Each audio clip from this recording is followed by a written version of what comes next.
One sentence. One glass of wine. That's all it took to flip my 11-year career into free fall. In a room full of executives dressed to impress, I was the only one who saw the trap before it snapped. I just didn't know the jaws were already closing around me. The champagne toast I'd refused to join wasn't about celebration. It was about allegiance. And in that glittering ballroom overlooking Chicago's skyline, surrounded by people I'd protected for over a decade, I learned that loyalty in corporate America has an expiration date. Mine had just run out. My name is Claire Dawson. And for 11 years, I was the invisible architect behind Hollings & Rayner's $2 billion audit system. Not that anyone outside the C-suite knew it. That was how I preferred it, working in the shadows, building digital fortresses that kept our Fortune 500 clients' secrets safe and their numbers clean. I started as a junior analyst fresh out of Northwestern, armed with a dual degree in computer science and forensic accounting. Back then, H&R was just another mid-tier financial firm trying to compete with the Big Four. I remember my first day, walking into that glass tower on LaSalle Street, thinking I'd maybe last 2 years before moving somewhere bigger. Instead, I became the person who made us bigger. By year 3, I'd identified 17 critical vulnerabilities in our legacy systems. By year 5, I was leading the team that rebuilt everything from scratch. By year 7, the CFO himself, Marcus Hollings, yes, that Hollings, was calling me directly when something didn't smell right in the numbers. I'd built them a system that could detect fraud patterns before they fully formed, like a digital bloodhound catching the scent of deception. The relationship with leadership was complex. Marcus respected my work but kept me at arm's length, the way you might admire a particularly efficient machine. The board knew my name, but not my face. I was invited to executive meetings but seated at the far end of the table. I had access to everything but authority over nothing. It was a delicate balance I'd learned to navigate, understanding that my power came from being indispensable, not visible. That night, the gala, was supposed to be different. For once, I was explicitly invited to join the inner circle at the Sterling Hotel's ballroom. The email had come from Marcus himself. Your attendance is expected. Not requested, expected. I should have recognized the setup. Sophia Lennox, Marcus's niece, had joined the company 6 months earlier as Senior Vice President of Digital Innovation, a title created specifically for her. Harvard MBA, stint at Goldman Sachs, the kind of pedigree that opens doors without knocking. She'd been circling my department like a shark, asking questions about system architecture, requesting access to source code, scheduling alignment meetings that felt more like interrogations. The toast happened at exactly 9:47 p.m. I remember because I'd been checking my phone, monitoring a system alert from our Hong Kong office. Sophia raised her glass. Something about revolutionary changes coming to H&R's digital infrastructure. Everyone lifted their champagne, everyone except me. Not out of defiance, I was simply reading the critical error message flashing on my screen. She noticed. Of course she noticed. An hour later, I was summoned to a conference room 3 floors up from the party. Sophia was there with 2 HR executives I'd never seen before, and a security guard who used to smile at me every morning. The accusation was swift and devastating. Unauthorized disclosure of confidential information, violation of data access protocols, conduct detrimental to the firm's reputation. What information? I asked, genuinely confused. The Singapore merger, Sophia said, her voice smooth as poison. You mentioned it during cocktails. That information won't be public for another week. I hadn't mentioned Singapore. I hadn't mentioned anything. I'd barely spoken to anyone all evening, too focused on the system anomaly. But there were no witnesses to confirm my silence, only Sophia's word against mine. And she had something I didn't. Blood relation to the man whose name was on the building. They revoked my access while I was still sitting there. I watched on the conference room monitor as my credentials were systematically purged from every system I'd built. 11 years of work disappeared in 11 minutes. They had me sign papers, NDAs, non-competes, agreements I was too shocked to fully read. The security guard escorted me out through the loading dock, not even the dignity of the main lobby. But as my access was being stripped away, something extraordinary happened. The system, my system, detected the unusual pattern of administrative changes, a safeguard I'd built 3 years ago, after a competitor had tried to poach our entire tech team. When multiple executive-level access rights are revoked within a short time frame, the system automatically triggers Surveillance Mode Level 3. It begins documenting everything, every login, every file access, every change to financial records. I didn't plan it as revenge. I designed it to protect the company from internal threats. But that night, standing in the parking garage with my career in a cardboard box, I realized I'd inadvertently built the perfect witness to my own execution. The system was now watching them the way it had always watched everyone else. And unlike human witnesses, it never forgets, never lies, and never stops recording. The first 48 hours after my termination were a blur of rage and disbelief. I sat in my Lincoln Park apartment, staring at the laptop they'd forgotten I still had, my personal machine with development tools and testing environments. Not that it mattered. Every connection to H&R's network had been severed. Or so they thought.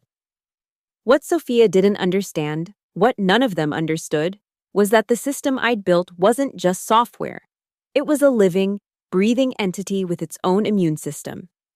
When it detected my anomalous termination, it didn't just start recording. It started protecting itself. The Level 3 surveillance mode was already capturing everything. But the real fireworks began when Sophia tried to access my administrative directories. Every attempt triggered deeper defensive protocols. The system started creating shadow copies of critical files, encrypting them with keys that only existed in quantum states. Technically there, technically not. Until observed by the right credentials. On day 3, my phone buzzed with an automated email from a dummy account I'd set up years ago. The subject line was innocuous, System Maintenance Report. But the contents made my blood run cold. The system had detected patterns consistent with financial manipulation, backdated entries, modified audit trails, deleted verification logs, all originating from Sophia's credentials. She was trying to rewrite history, erasing my contributions while simultaneously altering records to make it appear she'd been leading digital innovation for years. Not months. But every change she made created a ghost impression in the system's memory, like pressing hard on paper leaves an indent on the sheets below. The truly damning discovery came on day 5. The system's behavioral analytics, algorithms I'd trained on thousands of hours of user patterns, flagged something extraordinary. Sophia wasn't just manipulating records, she was covering up a massive discrepancy in the Singapore merger valuation. $400 million that existed in our reports, but not in the actual wire transfers. The kind of hole that could sink the entire firm if discovered during regulatory review. I watched from my digital blind spot as panic set in at H&R. The quarterly investor meeting was in 6 days, and the system had begun rejecting data calls. Not obviously, that would have been too crude. Instead, it demanded additional authentication for every query, introduced microsecond delays that compounded into minutes, requested biometric confirmations that mysteriously failed half the time. Sophia brought in Dex Lorne on day 6. I knew him by reputation, a gray hat hacker who'd gone legitimate, the kind of specialist you called when conventional IT failed. From my hidden dashboard, I watched him probe the system's defenses, and I had to admire his skill. He found 3 of my 5 security layers within hours. But when he reached the 4th layer, what I called the dead man's switch, he stopped. I could practically see him stepping back from his keyboard, recognizing what I'd built. Any forceful attempt to override the system's protective mode would trigger an automatic data dump to the Federal Financial Oversight Committee. Every suspicious transaction, every altered record, every deleted log, packaged with cryptographic proof of authenticity and delivered directly to regulators. The system had detailed logs of Sophia accessing restricted merger documents 2 weeks before her official clearance. It had records of her downloading client lists to an unauthorized device. Most damning, it had captured her attempting to modify the audit trail for the Singapore funds. Not once, but 17 times over the past month. I hadn't touched anything. I hadn't hacked, hadn't breached, hadn't violated any of the agreements they'd made me sign. I was simply receiving automated reports from a system doing exactly what I'd designed it to do: protect the integrity of financial data. The fact that it was now protecting that data from the very people who'd cast me out was poetic justice I couldn't have scripted better. On the evening of day 6, I compiled everything into a single encrypted file. The evidence was overwhelming: financial fraud, destruction of records, violation of federal reporting requirements, enough to trigger a full SEC investigation, enough to end careers and possibly result in criminal charges. But I didn't send it. Not yet. Instead, I waited and watched as the system continued its silent rebellion. Every hour that passed, Sophia dug herself deeper, creating more evidence, leaving more digital fingerprints on crimes she thought she was concealing. The system recorded it all with the patient, methodical precision of a machine that knew neither mercy nor malice, only truth. The investor meeting was in 18 hours. Sophia had no idea that every report she'd doctored, every number she'd massaged, had been documented and countersigned by the very system she thought she controlled. She was about to walk into that boardroom carrying a loaded weapon, not realizing it was pointed at herself. The game had indeed begun. But unlike chess, where you can see your opponent's pieces, Sophia was playing against an invisible adversary, one that had already mapped every possible move she could make and prepared a counterstrike for each. The system wasn't just watching anymore, it was waiting. And when the moment came, it would speak the truth in a language that even Marcus Hollings couldn't ignore: cold, hard data. The morning of the investor meeting arrived with the kind of crystalline Chicago dawn that makes the city's glass towers look like pillars of fire. From my apartment, I watched the sunrise paint Lake Michigan gold while my laptop displayed a very different kind of illumination: the real-time feed from H&R's internal systems, now in full defensive mode. At 7:23 a.m., Sophia's team made their first attempt to override the system for the meeting's financial presentations. Access denied. The system demanded biometric confirmation that I knew would fail. It was checking for my specific retinal pattern and fingerprint combination, hard-coded into the kernel 3 years ago as an ultimate failsafe. By 8 a.m., panic had transformed into desperation. Through the system logs, I could see 17 different IT specialists attempting various workarounds. One tried to restore from backups, only to discover the backups required the same authentication. Another attempted to build a parallel reporting system from raw data, but the source databases had locked themselves behind the same biometric wall. Dex Lorne was brought back at 8:30 a.m. This time, I watched him work with genuine appreciation. He'd identified the quantum encryption keys, recognized the biometric locks, and understood the magnitude of the dead man's switch. His report to Sophia was brief and brutal. "You need Claire Dawson. There's no other way." But Sophia wasn't ready to admit defeat. At 9 a.m., she made a fatal error. She tried to bypass the system entirely by manually creating reports from paper records. What she didn't realize was that every financial document in H&R's ecosystem contained invisible digital watermarks I'd embedded. The moment she tried to present unverified data, the main boardroom screens would display a single, damning message: warning, unaudited information detected. The investor meeting was scheduled for 10 a.m. At 9:45 a.m., my phone rang. Unknown number. But I recognized the breathing pattern before he even spoke. Marcus Hollings himself. "Ms. Dawson." His voice was controlled, but I heard the tremor beneath. "We need to discuss your immediate reinstatement." "I don't work for H&R anymore, Mr. Hollings. You made that quite clear. The severance terms can be reconsidered. Full reinstatement, back pay, even a promotion. I'm not interested in negotiations. Your niece accused me of crimes I didn't commit. Your HR department processed my termination without investigation.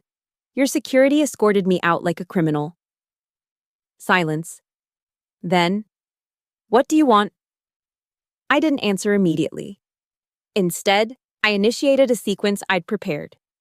The system began compiling its evidence, not sending it yet, just organizing it into a single, devastating package. Transaction logs, altered records, the missing $400 million, all tagged with Sophia's digital signature. Check your secure email, Mr. Hollings, the one only you and I know about. I heard his sharp intake of breath as he opened the preview, just a sample of what the system had collected. Enough to show the scope of the disaster, not enough to fix it. This is extortion, he said, but his heart wasn't in it. This is documentation. Your system, the one I built to protect you, is doing exactly what it was designed to do. It's protecting data integrity from internal threats. The fact that the threat is your niece is unfortunate. At 9:55 a.m., 5 minutes before the meeting, the boardroom screens flickered to life. But instead of financial reports, they displayed a single message: system integrity compromised. Regulatory notification pending. Below it, a countdown timer: 59, 58, 59, 57, 59, 56. 1 hour until automatic submission to federal regulators. My phone exploded with calls. I ignored them all except one, a video call from the boardroom itself. On my screen, I could see the entire board of directors, major investors, and in the corner, Sophia, her face pale as winter. Ms. Dawson. The lead investor spoke, someone I'd only seen in annual reports. We need those systems operational. Name your terms. I looked directly at Sophia through the camera. First, Ms. Lennox publicly admits to falsifying the accusations against me. Second, she resigns immediately, effective within the hour. Third, H&R signs a contract with my new firm, Dawson Logic Systems, for exclusive management and maintenance of all audit infrastructure. That's ridiculous, Sophia started. 47 minutes, I interrupted, glancing at the countdown.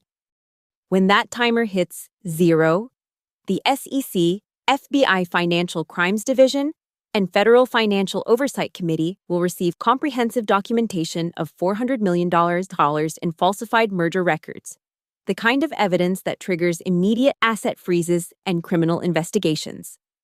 The boardroom erupted through the camera. I watched board members turn on Sophia, demanding explanations. Marcus looked like he'd aged 10 years in 10 seconds. The investors were already pulling out phones, likely calling their legal teams. Oh, I added, almost casually. The system also documented Ms.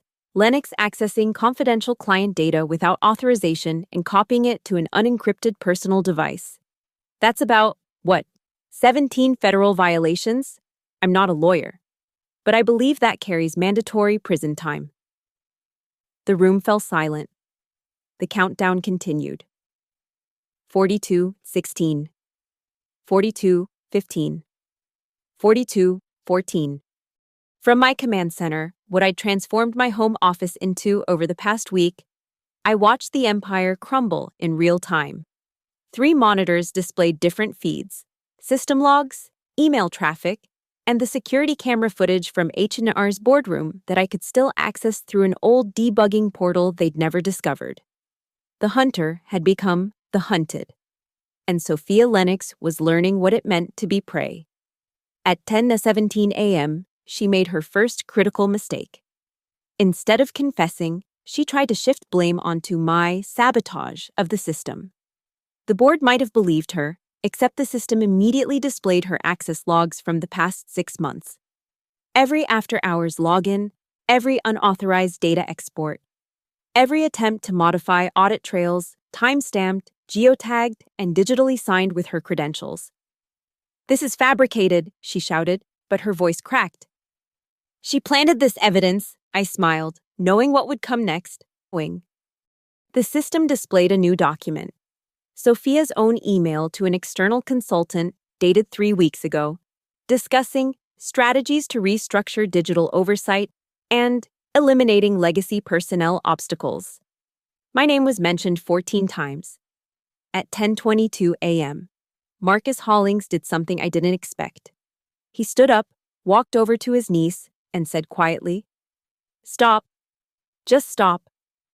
Through my speakers, I heard Sophia's sharp intake of breath. Uncle Marcus, you told me Claire was a threat. You said she was selling our data to competitors. His voice was deadly calm. I trusted you. I let you destroy an 11-year relationship with the person who built our entire defensive infrastructure. For what? Your ambition? The countdown read 35:42. I pulled up another dashboard, one showing real-time stock market data. H&R's shares had been sliding since the meeting started. Word was already leaking. In another window, I watched as financial news sites began picking up the story. Hollings and Rayner faces technical crisis during investor meeting. At 10:28 a.m., Sophia tried one last desperate move. She attempted to access the system directly from the boardroom terminal, probably hoping to delete the evidence before the countdown reached 0. But every keystroke she made was being recorded, broadcast on the main screen for everyone to see. Including her attempt to access my personal files from 6 months ago, looking for anything she could use against me. The system responded by displaying what she'd found and hidden. My psychiatric evaluation from 5 years ago, after my mother's death. When I'd taken 2 weeks off for grief counseling, she'd saved it to her personal drive, annotated with notes about mental instability and potential liability. She'd been building a case against me from her first day. The room's atmosphere shifted.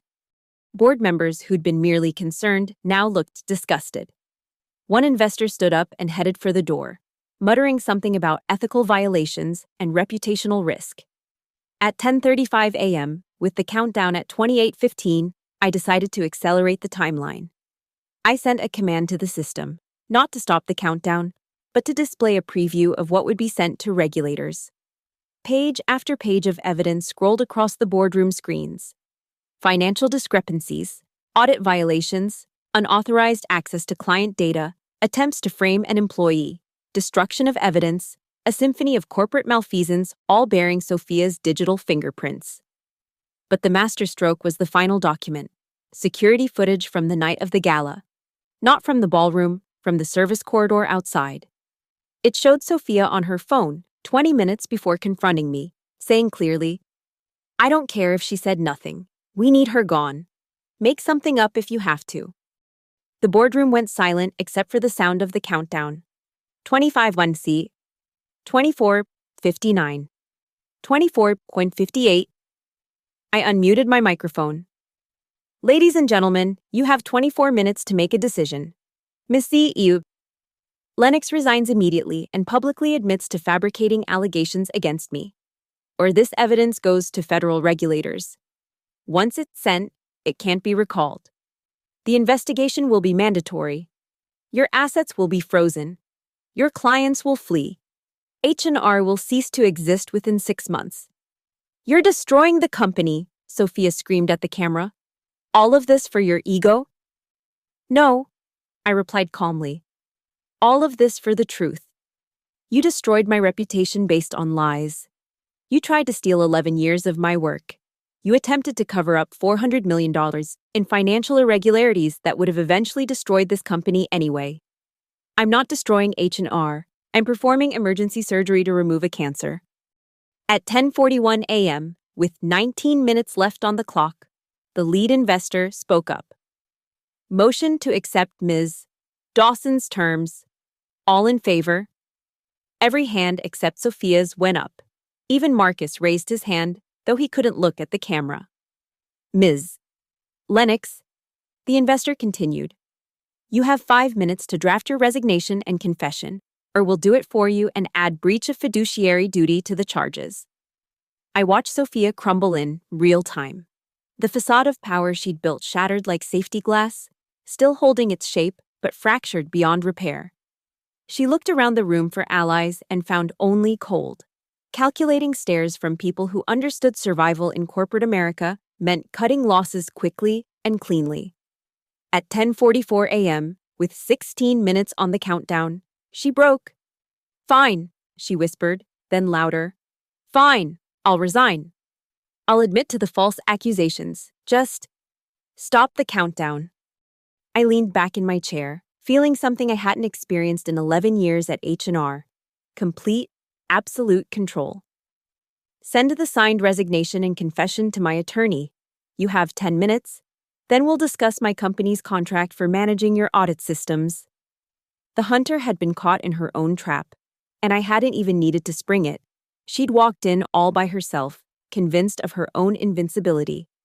Now she was about to learn what I'd known all along. In the digital age, the person who controls the information controls everything. The boardroom had become a battlefield, and I watched through my screens as corporate carnage unfolded in real time. The countdown timer glowed like a digital sword of Damocles. 14:37. 14:36. 14:35. At 10:46 a.m., Sophia's hands shook as she typed her resignation on the boardroom laptop. Every keystroke appeared on the main screen. The system was done with secrets. The other board members watched like vultures, ensuring every word aligned with my demands. Marcus Hollings stood frozen by the window, his reflection in the glass showing a man watching his family legacy crumble. The stock ticker on my second monitor told its own story. H&R had dropped 12% in 30 minutes. Financial forums were exploding with speculation. Someone had leaked that the investor meeting was experiencing technical difficulties. They had no idea how deep the difficulties ran. At 10:48 a.m., the general counsel interrupted. Ms. Dawson, even with Ms. Lennox's resignation, the system issues will be resolved once my contract is signed, I said smoothly. My company, Dawson Logic Systems, will assume full responsibility for H&R's audit infrastructure. The terms are non-negotiable.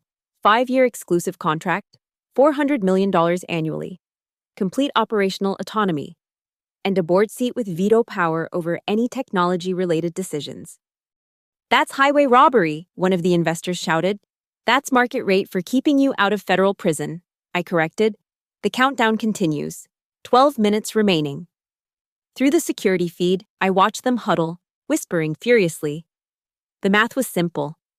Pay me $2 billion over 5 years, or lose everything immediately. The Singapore merger alone was worth $8 billion. The firm's total assets under management exceeded $200 billion. My price was a rounding error compared to what they stood to lose. At 10:51 a.m., Sophia finished typing. Her confession was comprehensive, admitting to fabricating accusations against me, attempting to steal proprietary technology, and manipulating system access without authorization. She hadn't admitted to the financial fraud yet, but that card remained in my deck. Done, she said, her voice hollow. It's done. Send it to the Wall Street Journal, Financial Times, and Bloomberg, I instructed. CC all H&R employees. I want timestamps showing it was sent before 11 a.m. Her face went white. That's public humiliation. That's accountability. 9 minutes remaining. Marcus finally spoke, his voice aged and tired. The board accepts your contract terms, Ms. Dawson. We'll have legal draft. No need. I shared my screen, displaying a contract I'd had prepared 3 days ago. It's already written. Digital signatures are acceptable. You have 7 minutes. The panic in the room was palpable. Board members were frantically reading the contract on their phones. Lawyers were being called, but everyone knew they had no choice. The countdown had become their heartbeat. 7:45. 7:44. 7:43. At 10:54 a.m., something unexpected happened. The junior board member, someone I'd barely noticed before, stood up. This is insane, she said. We're being held hostage by our own systems. What happens after 5 years? What if Ms. Dawson decides to do this again? I appreciated her courage, even as I crushed it. Director Martinez, in 5 years, you'll have the option to buy out my systems for fair market value, probably $10 billion by then, or renew the contract. As for doing this again, why would I? I'll own the most sophisticated financial audit infrastructure in the world.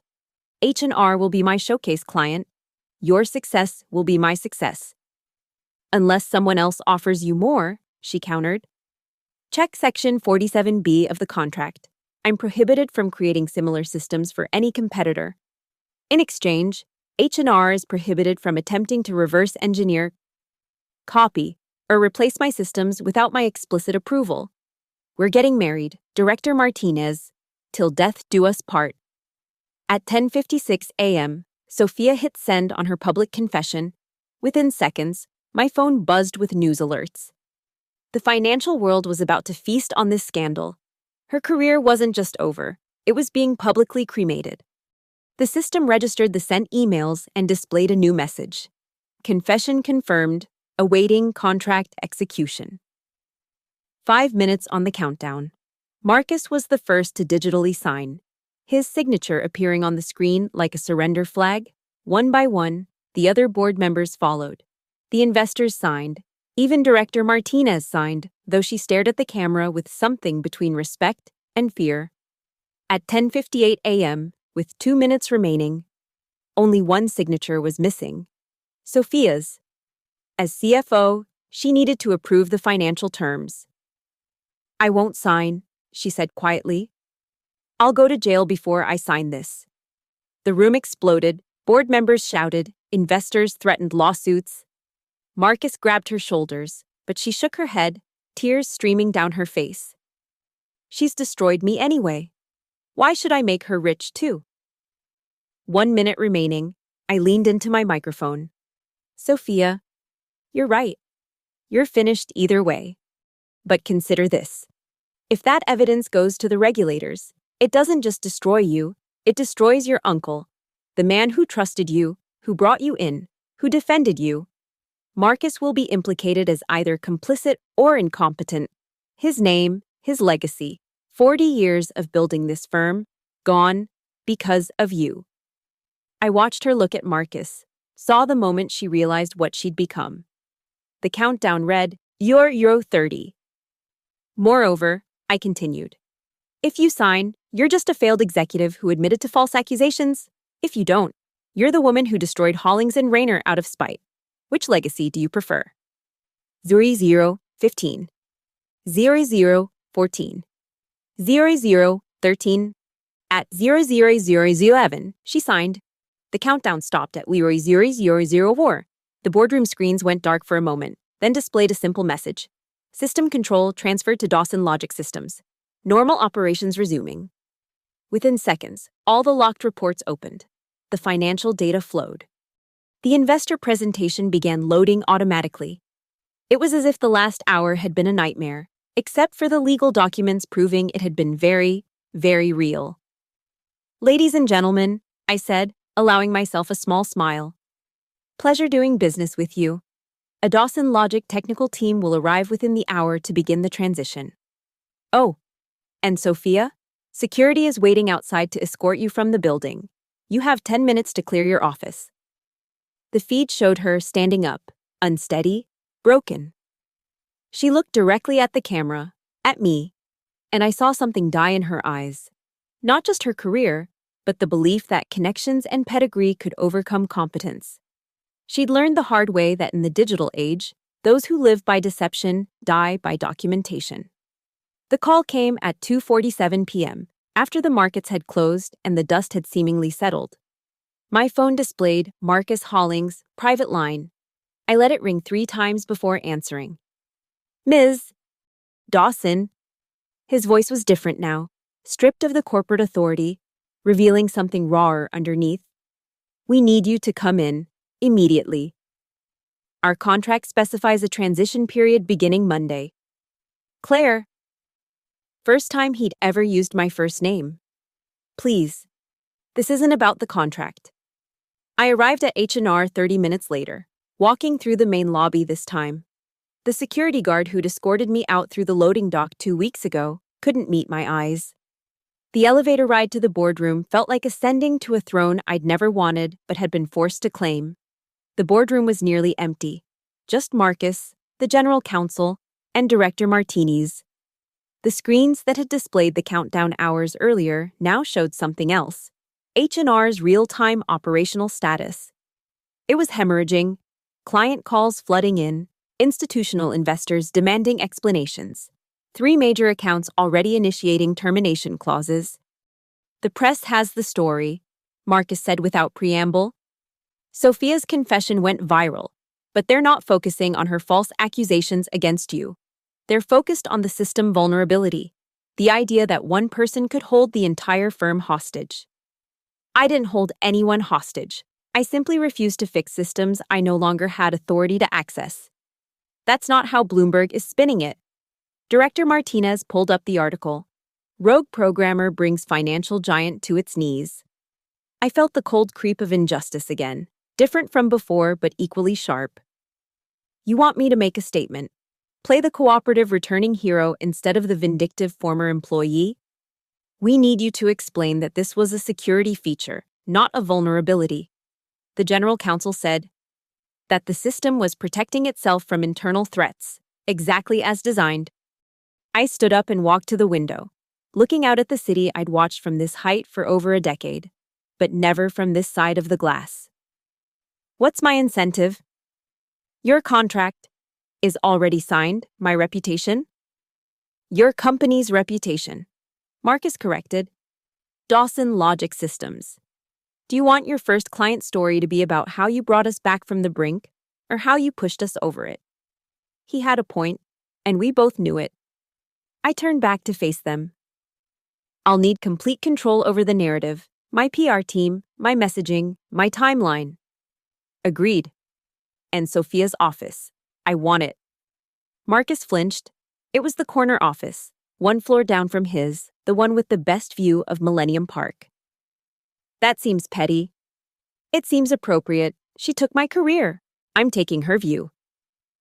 At 4:00 p.m., we held an emergency virtual press conference.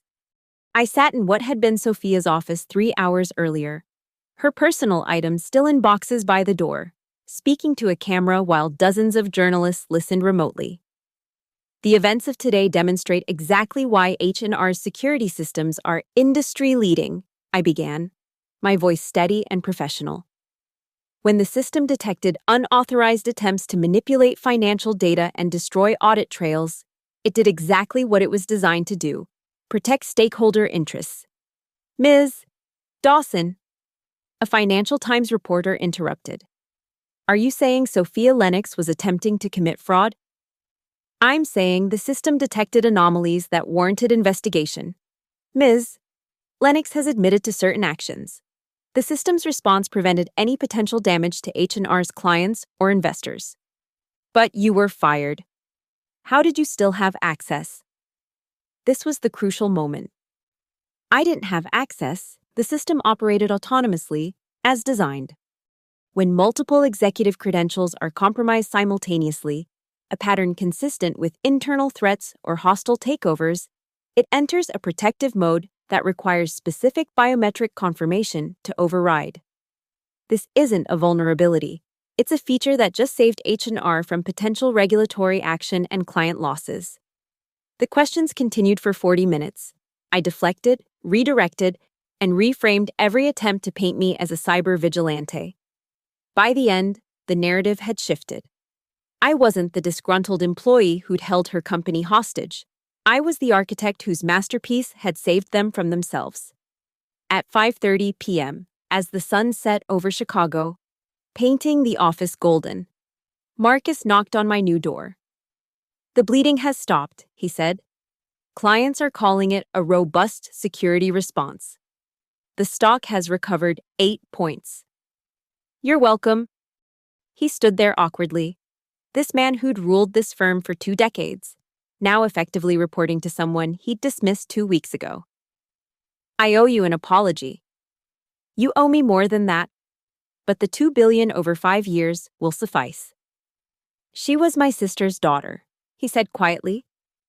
I thought I was giving her an opportunity. You were, just not the one she took. I pulled up the Singapore merger files on my screen. By the way, you'll want forensic accountants on this immediately. The 400 million discrepancy is real. And it goes back 8 months, long before Sophia arrived. Someone else has been stealing from you. His face went pale. Who? That's your problem to solve. I just build the systems. But I'd start with whoever was most eager to blame everything on Sophia. Scapegoats are convenient for hiding larger crimes. He left without another word, and I was alone in my new office, in my new reality. Through the floor-to-ceiling windows, I watched the city lights begin to twinkle. Somewhere out there, Sophia was probably in her apartment, her career destroyed, her reputation in ruins. I waited to feel satisfaction or guilt, but felt neither. Only a cold understanding that in corporate America, you either build the game or get played by it. My phone buzzed with a text from an unknown number. "This isn't over, S." I deleted it without responding. She was wrong. It was over the moment she'd chosen to make an enemy of the person who'd built the fortress. Now I owned that fortress, and she was locked outside forever. The next morning arrived with a satisfaction I hadn't anticipated. Not vengeful pleasure, but the clean, precise satisfaction of watching a perfectly designed machine execute its function. At 8 a.m. sharp, I walked through H&R's lobby wearing a custom-tailored suit that cost more than my old monthly salary. The same employees who'd avoided eye contact 2 weeks ago now stepped aside with something between respect and fear. The elevator to the executive floor had never felt shorter. My new office, Sophia's former sanctuary, had been transformed overnight by my team. Gone were her motivational posters and Harvard diplomas. In their place, clean lines, dual monitor setups, and a single piece of art, a visualization of network architecture that looked abstract to the untrained eye, but actually mapped H&R's entire digital infrastructure. At 9 a.m., the press conference began. Not mine, Sophia's. I watched on my screen as she stood before a small crowd of reporters outside her attorney's office, reading from prepared remarks with dead eyes. "I take full responsibility for my actions," she said, her voice flat. "I falsely accused Ms. Claire Dawson of misconduct due to my own professional insecurities and ambition. I violated H&R's trust and ethics policies. I resign from all positions effective immediately and will be withdrawing from the financial services industry." A reporter shouted, "Ms. Lennox, are you facing criminal charges?" Her attorney stepped forward. "My client has reached agreements with all relevant parties. No further questions." They fled to a waiting car, photographers following. The footage would play on financial news channels all day, the Golden Child's public execution replaying on loop. But I was already looking past it to the real work ahead. At 10 a.m., I convened my first meeting as head of Dawson Logic Systems within H&R. The conference room filled with the firm's top technical talent, people who'd worked under me, beside me, and above me. Now they all reported to me. "The Singapore audit begins in 72 hours, I announced. "Federal regulators will be looking for any weakness after yesterday's public drama. They won't find any. I need status reports on all critical systems within the hour." The work felt different now, not because the code had changed, but because the power dynamics had. Every suggestion I made was immediately implemented. Every concern I raised became top priority. When I mentioned needing additional servers for redundancy, purchase orders were approved before I finished the sentence. At noon, an unexpected visitor appeared. Director Martinez. She entered my office without knocking, carrying 2 coffees. "Peace offering," she said, setting one on my desk. "You were the only one who questioned the arrangement yesterday. That took courage." "Or stupidity." She sat across from me, studying my face. "You knew this would happen, didn't you? When they fired you, you knew the system would protect itself. I built it to protect the company from threats. I just never imagined I'd become the threat they needed protection from. But you coded yourself as the ultimate authority. That wasn't accidental." I sipped the coffee. Perfect. She'd done her homework. Every system needs a final arbiter, someone who can't be compromised, bought, or pressured. I made myself that person because I never wanted the power. The only people who can be trusted with absolute authority are those who don't seek it. And now you have it anyway. Now I'm selling it back to them for $400 million a year. She laughed, sharp and genuine. "The board's terrified of you." "Good.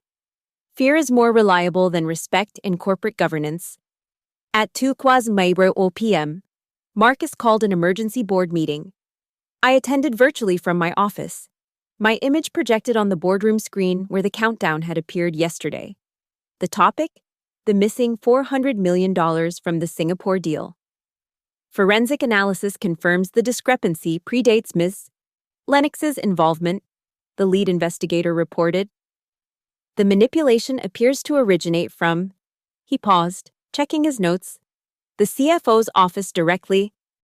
The room went silent. All eyes turned to Marcus. That's impossible, he said, but his voice lacked conviction. I unmuted my microphone.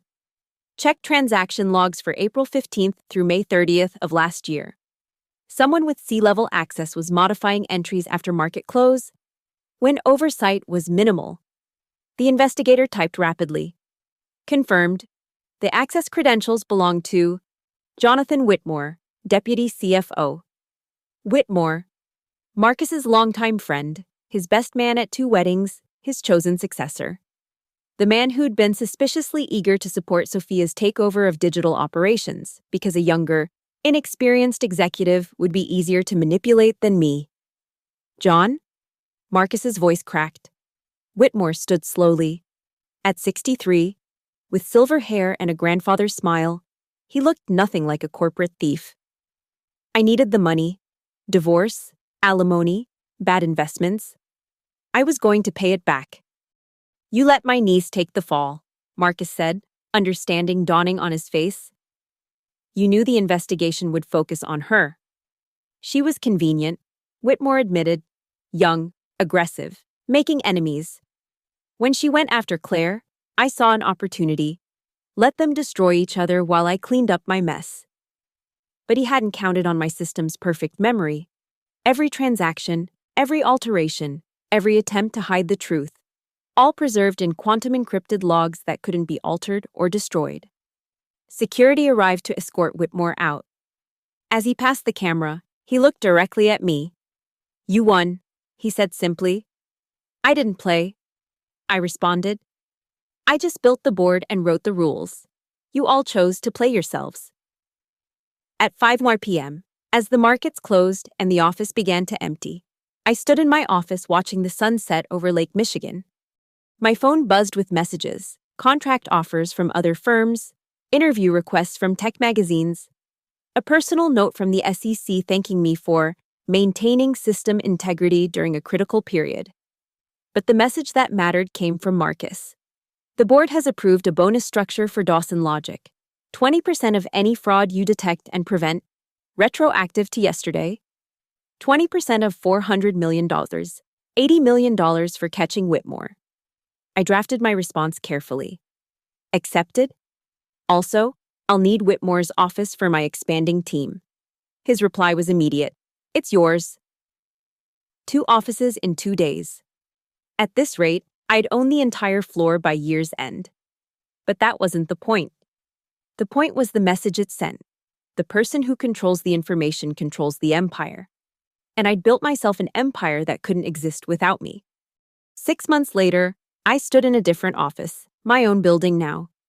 37 floors of glass and steel bearing the Dawson Logic Systems logo. The acquisition had been swift once I'd leveraged the H&R contract to secure venture capital.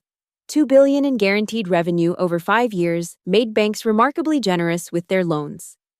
From the top floor, I could see H&R's building 3 blocks away. Sometimes I caught glimpses of activity in what used to be Marcus's office.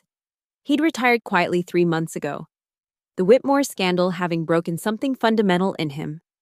The new CEO was someone I'd personally vetted, competent, ethical, and appropriately fearful of the power I wielded. My assistant knocked. Ms. Dawson, your 3 p.m. is here. I turned from the window to find Sophia Lennox standing in my doorway. She'd lost weight, her designer clothes replaced with a simple business suit off the rack. The arrogance had been burned away, leaving something rawer but perhaps more honest. Thank you for seeing me, she said quietly. You have 5 minutes. She nodded, accepting the terms. I've been working with the FBI, helping them understand financial manipulation patterns. Unofficial consulting. But it's something. They said you recommended me. I had. Not out of kindness, but pragmatism. Sophia understood fraud because she'd attempted it. Sometimes the best guards are reformed thieves. I wanted to apologize, she continued. Not for my career, I destroyed that myself. But for underestimating you. For thinking that because you worked in the shadows, you didn't matter. I preferred the shadows. You forced me into the light. And now you own the light. She gestured around the office, the building, the empire I'd built. I've been thinking about that night, the gala. You really didn't say anything about Singapore, did you? No. But you knew I'd think you did. You knew I'd panic, make mistakes, reveal myself. I smiled for the first time in our conversation. I knew the system would protect itself. Whether that protection included exposing you was your choice, not mine. She laughed, bitter but genuine. I spent 6 years at Goldman, 2 at McKinsey, thought I understood power. But power isn't about taking control. It's about building systems others depend on, then being the only one who truly understands them. You're learning. Too late. But yes. She stood to leave, then paused. The FBI position could become official, permanent, if I had a recommendation from you. I considered it. The woman who'd tried to destroy me, asking for help rebuilding herself. 6 months ago, I would have refused instantly. But power meant considering all angles, all potential futures. Prove yourself for a year, then we'll talk. She nodded and left, her footsteps echoing down the marble hallway. I returned to the window, watching the city pulse with data and decisions, all flowing through systems I'd built or influenced. My phone buzzed. A notification from the H&R system, unusual activity detected in their Hong Kong office.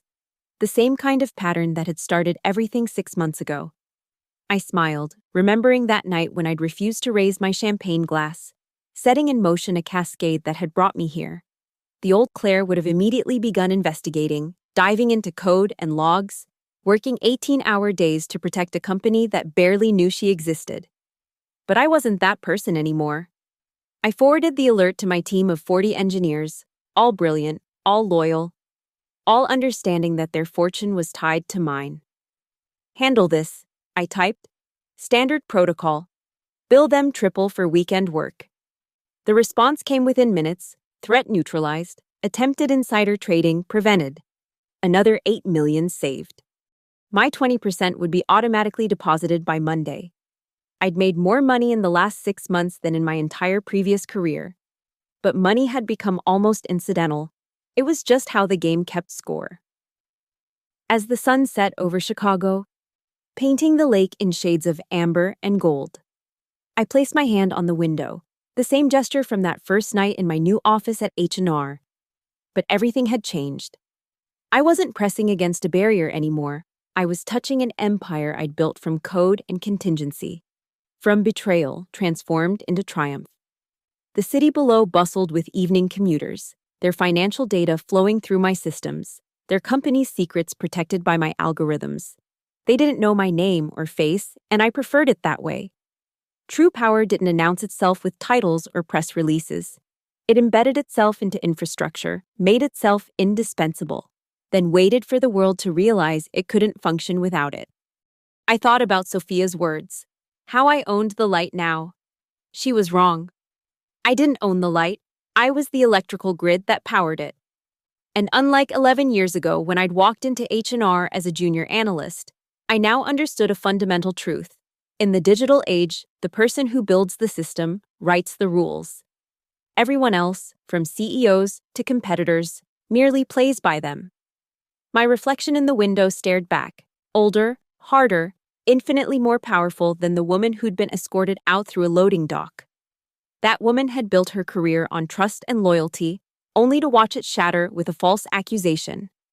This woman had built an empire on code and contracts, on systems that couldn't betray because they knew only truth and logic. I raised my hand as if holding a champagne glass, toasting my reflection, the city, the future I'd carved from the ashes of betrayal. I wasn't fired, I said to the empty office, the words echoing off marble and glass. I was freed. And from that freedom, I built an empire that no one else can run. The city lights twinkled below like stars I'd pulled down to earth, each one a node in the network I controlled. And somewhere out there, in a small apartment she could barely afford, Sophia Lennox was probably looking at the same lights, understanding finally that real power wasn't inherited or stolen. It was architected, line by line, system by system, until the whole world ran on your code. Thank you so much for listening to this story of corporate revenge and redemption. I'd love to know where you're listening from. Drop a comment below and let's connect. If you enjoyed Claire's journey from betrayal to triumph, please subscribe to the channel and share your thoughts on what you would have done in her position. Your support means everything, and I'll see you in the next story.